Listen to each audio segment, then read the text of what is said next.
بسم اللہ الرحمن الرحیم۔ صحیح بخاری حدیث نمبر 4۔ آپ صلی اللہ علیہ وسلم نے وحی کے رک جانے کے زمانے کے حالات بیان فرماتے ہوئے کہا کہ ایک روز میں چلا جا رہا تھا کہ اچانک میں نے آسمان کی طرف ایک آواز سنی اور میں نے اپنا سر آسمان کی طرف اٹھایا۔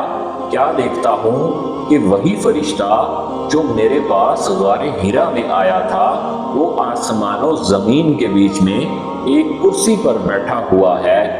میں اس سے ڈر گیا اور گھر آنے پر میں نے پھر کمبل اوڑھنے کی خواہش ظاہر کی۔ اس وقت اللہ پاک کی طرف سے یہ آیات نازل ہوئی: اے لحاف اوڑھ کر لیٹنے والے، اٹھ کھڑا ہو اور لوگوں کو عذاب الہی سے ڈرا اور اپنے رب کی بڑائی بیان کر اور اپنے کپڑوں کو پاک صاف رکھ اور گندگی سے دور رہ۔ اس کے بعد وہی تیزی کے ساتھ پے در پے آنے لگی۔ اس حدیث کو یحییٰ بن بقیر کے علاوہ لیث بن سعد سے عبداللہ بن یوسف اور ابو صالح نے بھی روایت کیا ہے، اور عقیل کے علاوہ زہری سے ہلال بن رواد نے بھی روایت کیا ہے۔ یونس اور معمر نے اپنی روایت میں لفظ فوادہ کی جگہ بوادرہ نقل کیا ہے۔ صحیح بخاری حدیث نمبر 5۔ انہوں نے ابن عباس رضی اللہ عنہ سے کلام الہی لا تحرق کی تفسیر کے سلسلے میں سنا کہ رسول اللہ صلی اللہ علیہ وآلہ وسلم نزول قرآن کے وقت بہت سختی محسوس فرمایا کرتے تھے، اور اس کی علامتوں میں سے ایک یہ تھی کہ یاد کرنے کے لیے آپ اپنے ہونٹوں کو ہلاتے تھے۔ ابن عباس رضی اللہ عنہ نے کہا، میں اپنے ہونٹ ہلاتا ہوں جس طرح آپ ہلاتے تھے۔